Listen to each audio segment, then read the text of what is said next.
जय हिंद। कैसे हैं आप सब? उम्मीद है कि आप सभी लोग मस्त होंगे और अपने तैयारियों में व्यस्त होंगे। तो आज की इस वीडियो में हम आपको 16 फरवरी सामाजिक विज्ञान परीक्षा के लिए इतिहास का छपने वाला प्रश्न बताने वाले हैं और इसमें इतिहास का कुल 17 सब्जेक्टिव प्रश्न बताने वाले हैं। इसी से आपके पेपर में प्रश्न रहने वाला है। इसमें हम लोगों ने सिर्फ इतिहास के क्वेश्चन को ही कवर किए हैं। तो चलिए बिना समय को गवाए सभी प्रश्नों को देख लेते हैं। तो इसमें आपका पहला प्रश्न है कि राष्ट्रवाद से आप क्या समझते हैं? तो राष्ट्रवाद क्या है? तो सामान्य अर्थों में राष्ट्रवाद का अर्थ अपने राष्ट्र के प्रति सोच और लगाव की भावना का विकास करना है। दूसरे अर्थों में राष्ट्रवाद एक ऐसी भावना है जो किसी विशेष भौगोलिक, सांस्कृतिक, सामाजिक परिवेश में रहने वाले लोगों में एकता की वाहक बनती है। देखिए, इसका अगर सामान्य अर्थ में हम आपको परिभाषा बताएं तो राष्ट्रवाद का शाब्दिक अर्थ होता है राष्ट्रीय चेतना का उदय, जिसमें किसी विशेष भौगोलिक, सांस्कृतिक या सामाजिक परिवेश में रहने वाले लोगों में जो है ना देश के प्रति प्रेम जगाता है, उसी को हम लोग राष्ट्रवाद कहते हैं। इतना भी लिख दीजिएगा तो आपका क्लियर हो जाएगा पूरा। उसके बाद दूसरा प्रश्न है कि मेटरनिख युग क्या है? तो मेटरनिख युग आपको लिखना है। ये प्रश्न मोस्ट इम्पोर्टेंट है कि मेटरनिख ऑस्ट्रिया का चांसलर था, राजकुमार था, ये भी कह सकते हैं। वियना कांग्रेस या सम्मेलन के द्वारा यूरोप में नेपोलियन युग का अंत हुआ और मेटरनिख युग की शुरुआत हुई। मेटरनिख घोर प्रतिक्रियावादी था तथा राष्ट्रवाद एवं गणतंत्र का विरोधी था। 1848 की क्रांति के द्वारा मेटरनिख युग की समाप्ति हो गई। तो इसमें पूछा गया मेटरनिख युग क्या है? तो जब नेपोलियन का युग समाप्त हुआ तब मेटरनिख युग का आगमन हुआ। इसमें मेटरनिख ऑस्ट्रिया का चांसलर था, ये ऊपर में एक पॉइंट लिखना है। और उसके बाद लिखना है कि जब नेपोलियन के युग का अंत हुआ तो मेटरनिख के युग का आगमन हुआ। मेटरनिख जो है ना वो खूब प्रतिक्रियावादी था, घोर प्रतिक्रियावादी था और राष्ट्रवाद एवं गणतंत्र का वह विरोधी था। मतलब वह देश के हित में कार्य नहीं करता था, वह घोर प्रतिक्रियावादी था, राष्ट्र के विपरीत कार्य करता था। और 1848 की क्रांति के बाद जो है मेटरनिख का युग समाप्त हो गया था। तीसरा प्रश्न है कि जर्मनी के एकीकरण की क्या बाधाएं थी या बाधाएं क्या थी? तो जर्मनी के एकीकरण में निम्नलिखित प्रमुख बाधाएं थी। ये मोस्ट इंपॉर्टेंट है, ये आप एक बार ध्यान रखिएगा। ये प्रश्न जो है याद करने में उतना परेशानी नहीं होगा कि इसमें जो है लगभग 300 छोटे बड़े राज्य थे। पहला इसका कारण था। दूसरा है कि इन राज्यों में व्याप्त राजनीतिक, सामाजिक तथा धार्मिक विषमताएं थी। विषमताएं मतलब विभिन्नताएं था। फिर है राष्ट्रवाद की भावना का अभाव था। इसमें राष्ट्रवाद की भावना ही नहीं था, राष्ट्र से किसी व्यक्ति को लगाव ही नहीं था। फिर है ऑस्ट्रिया का हस्तक्षेप, मतलब ऑस्ट्रिया जो था उसका हस्तक्षेप हो गया था। उसके बाद पांचवा है कि मेटरनिख की प्रतिक्रियावादी नीति, जो मेटरनिख था उसकी जो घोर प्रतिक्रियावादी नीति था वह राष्ट्र के लिए जो है हानि पहुंचाया। तो इस तरह से जो है इसका आपको आंसर लिखना था। जर्मनी के एकीकरण में प्रमुख बाधाएं, जर्मनी का एकीकरण होना मतलब वह जो स्वतंत्र होने के लिए, एकीकरण होने के लिए उसका कौन कौन से बाधाएं थी? तो ये पांचों उसका कुल बाधाएं था कि जो है ना वह लगभग जर्मनी बहुत सारे छोटे छोटे टुकड़े में बट गया था उसका राज्य, जिस कारण से उसमें एकता ही नहीं था। एकता नहीं रहेगा तो उसका एकीकरण कैसे होगा, स्वतंत्र कब होगा? जैसे भारत में जब एकता आया, सभी लोग एकजुट हुए तभी स्वतंत्र हो पाए, उसी प्रकार से वहाँ के लोगों जो है ना सभी को राज्य में बट गया था और उन राज्यों में सभी में था विभिन्नताएँ था, सब अलग अलग धर्म को मानते थे। तो इस तरह से उसमें लगाव जो है एकता ही नहीं था। फिर है कि राष्ट्रवाद की उसमें भावना का अभाव था, कोई भी राष्ट्र से प्रेम नहीं करता था। फिर ऑस्ट्रिया का हस्तक्षेप हो गया था और मेटरनिख की प्रतिक्रियावादी नीति भी जर्मनी के एकीकरण की प्रमुख बाधाएं थी। फिर है समाजवाद क्या है? तो समाजवाद आपको लिखना है। समाजवाद एक ऐसी विचारधारा है जिसने आधुनिक काल में समाज को एक नया आयाम दिया। समाजवाद उत्पादन में मुख्यतः निजी स्वामित्व की जगह सामूहिक स्वामित्व या धन के समान वितरण पर जोर देता था। यह एक शोषण उन्मुक्त समाज की स्थापना करना चाहता था। तो इसमें आपको इसका परिभाषा इस तरह समझना है कि यह एक ऐसी विचारधारा है, यह एक विचारधारा है समाजवाद, जिसमें क्या करता है कि आधुनिक काल में समाज में एक नया आयाम, एक नया रूप देना चाहता है कि जो समाज में उत्पादन का मुख्यतः जो निजी स्वामित्व है, किसी खास व्यक्ति कोई विशेष कार्य पर उसका अधिकार है तो उसके जगह सामूहिक कार्य मतलब सभी व्यक्तियों का सार्वजनिक हो जाना चाहिए, उस पर सभी व्यक्तियों का हक होना चाहिए। और जो धन का जो वितरण है वह सभी पर समान होना चाहिए, मतलब जो अमीर व्यक्ति हैं उससे ज़्यादा धन कमा लिया है तो वो गरीबों पर जो है ना समान रूप से धन का वितरण करे, उसका भलाई करे। इस जो है ये ऐसी ही विचारधारा थी और यह एक शोषण उन्मुक्त समाज की स्थापना करना चाहता था, समाजवाद की विचारधाराएं। उसके बाद देखिए रूसी क्रांति के किन्हीं दो कारणों का उल्लेख करें। तो रूसी क्रांति के किन्हीं दो कारण निम्नलिखित है आपका। रूसी क्रांति के दो महत्वपूर्ण कारण थे, सामाजिक और आर्थिक। रूसी समाज के बहुसंख्यक किसान वर्ग की स्थिति अत्यंत दयनीय थी। मजदूर तथा श्रमिक भी शोषण के शिकार थे। अतः किसान मजदूर जारशाही, मतलब वहाँ के रूस के सम्राट को ही जार कहा जाता था, के विरोधी बन गए। रूस की आर्थिक स्थिति भी दुर्बल थी।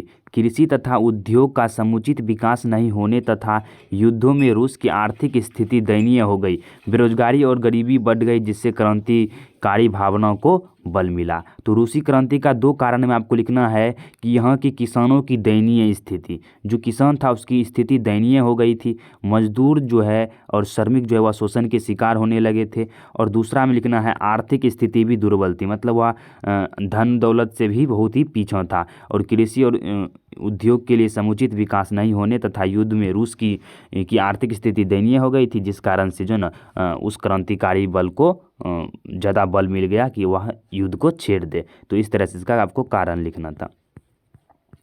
उसके बाद छठा प्रश्न है कि सर्वहारा वर्ग किसे कहते हैं।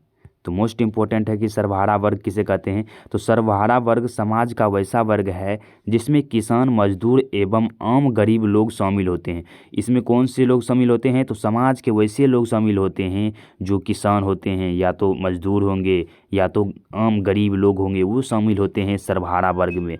मार्क्स के अनुसार सर्वहारा वर्ग मजदूरों तथा श्रमिकों का वर्ग था, जो सुविधा विहीन वर्ग था। उसको कोई सुविधा नहीं दिया जाता था, जिसे कोई अधिकार नहीं प्राप्त था, या पूंजीपति के द्वारा शोषित तथा उपेक्षित वर्ग था। इसका मतलब समझिएगा आप कि जो सर्वहारा वर्ग था वह एक ऐसा वर्ग था समाज का जिसमें किसान मजदूर लोग जो है ना आते थे। और उस वर्ग को लोग, जैसे ये सभी किसान मजदूर शहर में काम करने के लिए जाते थे, तो वहाँ पर इसे जो है ना कोई सुविधा नहीं मिलता था, ना ही रहने का, ना ही खाने का, ना ही पीने का, कुछ नहीं। तो उसी वर्ग को हम लोग सर्वहारा वर्ग कहते हैं।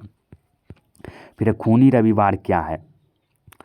तो खूनी रविवार भी मोस्ट इम्पोर्टेंट है। तो रूस में 9 जनवरी 1905 को लोगों का समूह रोटी दो के नारे के साथ सड़कों पर प्रदर्शन करते हुए सेंट पीटर्सबर्ग स्थित महल की ओर जा रहा था, परंतु जार की सेना इस निहत्थे लोगों पर गोलियां बरसाई, जिसमें हजारों लोग मारे गए। इसीलिए इस दिन को रूस में खूनी रविवार या लाल रविवार के नाम से जाना जाता है। इसमें क्या हुआ था जानते हैं कि रूस में 9 जनवरी जो है ना, 9 जनवरी 1905 को जो है ना सभी लोग क्या कर रहे थे, तो रोटी दो के नारे के साथ, यहाँ पर थोड़ा सा समझाने का प्रयास करते हैं कि रोटी दो के नारे के साथ जो है ना सभी लोग जुलूस में सेंट पीटर्सबर्ग स्थित महल की ओर जो यहाँ पर ही जा रहे थे। तो जब रूस की सेना को पता चला तो उन्होंने इन सभी लोगों, निहत्थे लोगों पर जो है गोलियां बरसाई, और गोलियां बरसाया तो सभी को जो है ना निहत्थे लोगों को मौत के घाट उतार दिया, और खून ही खून हो गया पूरा। तो इसीलिए इसे हम लोग खूनी रविवार के नाम से जानते हैं। उसके बाद देखिए नेक्स्ट है आपका कि कार्ल मार्क्स के विषय में आप क्या जानते हैं। तो कार्ल मार्क्स के विषय में थोड़ा सा ही आपको यहाँ पर लिखना है कि कार्ल मार्क्स का जन्म जर्मनी के राइन प्रांत के टिडियर नगर में एक यहूदी परिवार में हुआ था। कार्ल मार्क्स पर रूसो, मॉन्टेस्क्यू एवं हिगले की विचारधारा का गहरा प्रभाव था। मार्क्स और एंगल्स ने मिलकर 1848 ईस्वी में कम्युनिस्ट पार्टी का जो है कम्युनिस्ट पार्टी में ही एक था, यहाँ पर कम्युनिस्ट पार्टी में ही एक था मैनिफेस्टो अथवा साम्यवादी घोषणा पत्र प्रकाशित किया। मार्क्स ने पूंजीवाद की घोर भर्त्सना और श्रमिकों के हक की बात उठाई। उन्होंने श्रमिकों का बात उठाया। उसने दुनिया के मजदूरों एक हो का नारा दिया। इसमें प्रश्न एक ऑब्जेक्टिव रहता है कि दुनिया का मजदूरों एक हो का नारा किसने दिया? तो कार्ल मार्क्स ने ही दिया था। मार्क्स ने अपने विख्यात पुस्तक दास कैपिटल का प्रकाशन 1867 ईस्वी में किया, जिसे समाजवादियों की बाइबिल कहा जाता है। समाजवादियों की बाइबिल दास कैपिटल पुस्तक को कहा जाता है, और यह 1867 ईस्वी में प्रकाशित हुआ था। ये दोनों इम्पोर्टेंट हैं। फिर है कि रूसीकरण की जो नीति है वह क्रांति हेतु कहाँ तक उत्तरदायी था।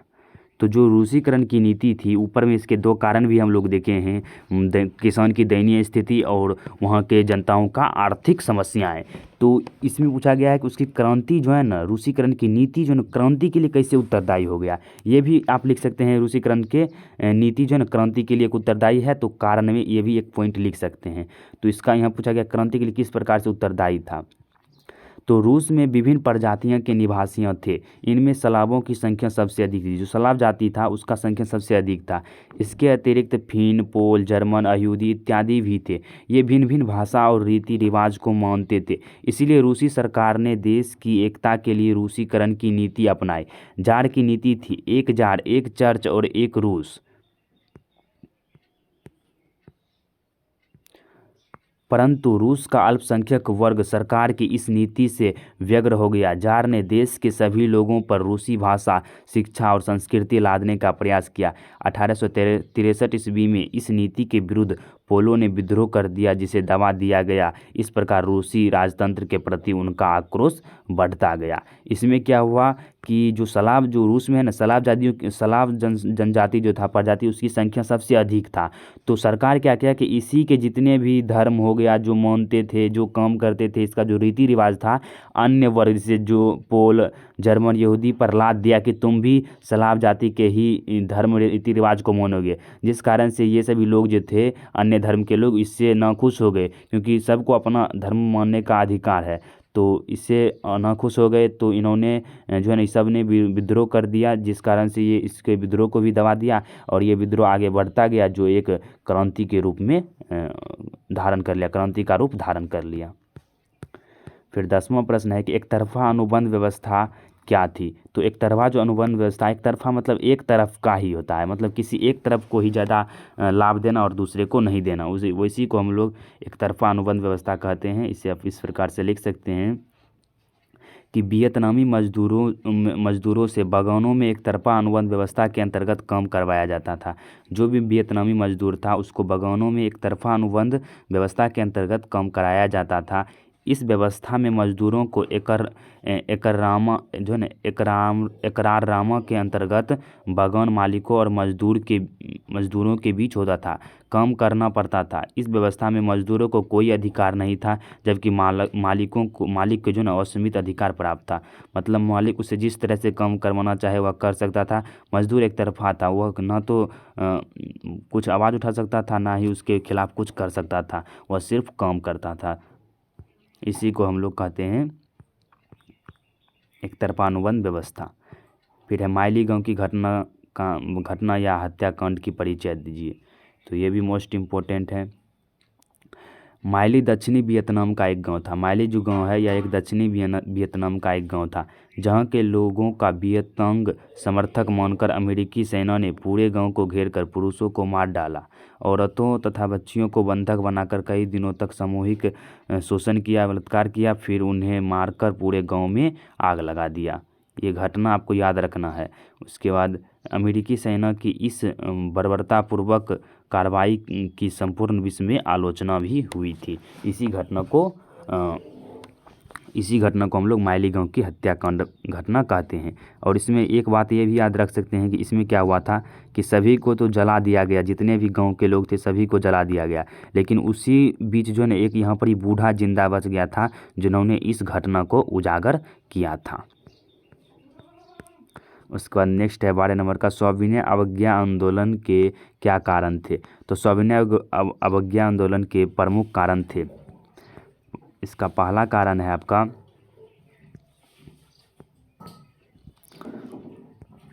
साइमन कमीशन का बहिष्कार तथा नेहरू रिपोर्ट को अस्वीकार किया जाना। ये इसका प्रमुख कारण था कि साइमन कमीशन का जो ना बहिष्कार कर दिया और जाके जो नेहरू रिपोर्ट था उसको भी अस्वीकार कर दिया।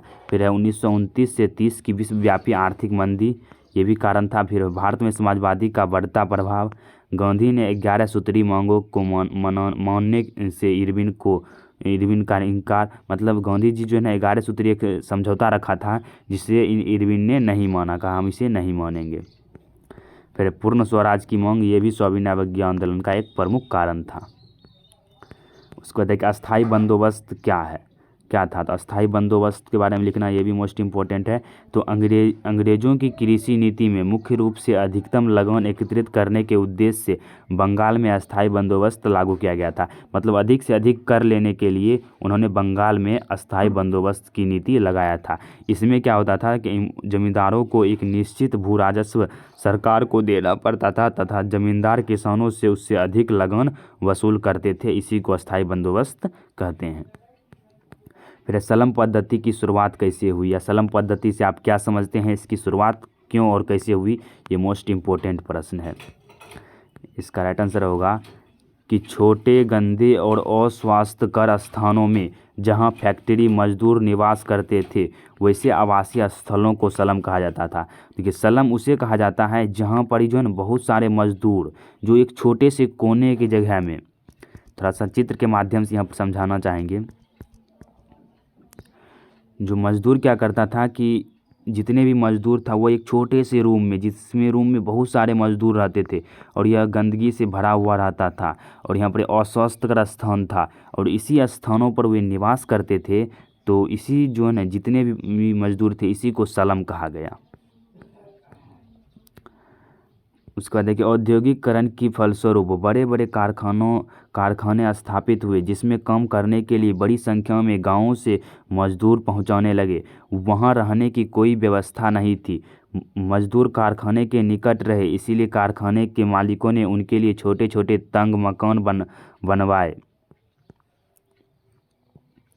जिसमें सुविधाएं उपलब्ध नहीं थी। इन मकानों में हवा, पानी तथा रोशनी तथा साफ सफाई की व्यवस्था भी नहीं थी। इस प्रकार औद्योगिकरण के फलस्वरूप सलम पद्धति की शुरुआत हुई। जो सलम पद्धति है, जब ये शहर गांव के मजदूरों जो है ना शहर काम करने के लिए गए तो वहाँ पर उसे कोई सुविधा नहीं मिला, ना तो रहने का, ना ही खाने पीने का, एक छोटे से रूम में उसे रहना पड़ता था। तो इसी से सलम पद्धति की शुरुआत हुई।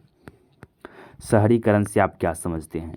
तो शहरीकरण से आप क्या समझते हैं? शहरीकरण एक ऐसी प्रक्रिया है जिसके द्वारा ग्रामीण बस्तियां कस्बा या शहरों में परिवर्तित हो जाता है। इससे एक नई अर्थव्यवस्था उत्पन्न हुई जिसमें कृषि पालनों का स्थान व्यापार, शिल्प और उद्योग के धंधे ने ले लिया। इसी को शहरीकरण कहते हैं, जिसमें जो है एक छोटे से गांव, ग्रामीण बस्ती जो है वह परिवर्तित होकर शहरों में बदल जाता है, जिसके उपरांत जो है वहाँ की अर्थव्यवस्था उत्पन्न होती है। वहाँ पर कृषि पालन, व्यापार, शिल्प, उद्योग की जो है ना बहुत ही अपार मात्रा में इस्तेमाल होने लगता है। फिर है कि बहुराष्ट्रीय कंपनी क्या है, ये भी मोस्ट इम्पोर्टेंट है। बहुराष्ट्रीय कंपनी तो कई देशों में एक ही साथ व्यापार और व्यवसाय करने वाली कंपनियों को बहुराष्ट्रीय कंपनी कहते हैं। मतलब सभी देश के छोटे छोटे कंपनी आपस में मिलकर काम करते हैं, तो इसी सभी कंपनियों के समूह को ही हम लोग बहुराष्ट्रीय कंपनी कहते हैं। ये बहुराष्ट्रीय कंपनियां पूंजीवादी देशों की बड़ी बड़ी व्यापारिक और औद्योगिक कंपनियां हैं। फिर है वर्नाकुलर प्रेस एक्ट पारित करने का क्या उद्देश्य था? तो वर्नाकुलर प्रेस एक्ट पारित करने का निम्नलिखित उद्देश्य था। इसमें प्रमुख उद्देश्य हम लोग जानेंगे कि वर्नाकुलर प्रेस एक्ट पारित करने का मुख्य उद्देश्य था, सरकार वैसी कोई पत्र, पत्रिका अथवा समाचार पत्र को मुक्त रूप से प्रकाशित नहीं होने देना चाहता था। मतलब कोई ऐसी पत्रिका को उत्पन्न ही नहीं, मतलब उसे प्रकाशित ही नहीं होने देता था जिससे उसकी सरकार की आलोचना हो, जिसमें सरकारी व्यवस्था और नीतियों की आलोचना हो। उसके बाद भारत में उभरते राष्ट्रवाद के प्रसार को रोकने के लिए भी नए नए पत्रिकाओं को प्रकाशित होने के लिए सरकार नहीं देते थे, उस पर प्रतिबंध लगाते थे। तो इस तरह से जो है आपका पूरा ऑब्जेक्टिव क्वेश्चन क्लियर हुआ। आशा है कि आपको पूरा समझ में आएगा। मिलते हैं नेक्स्ट वीडियो में नेक्स्ट क्वेश्चन के साथ। तब तक के लिए जय हिंद, जय भारत।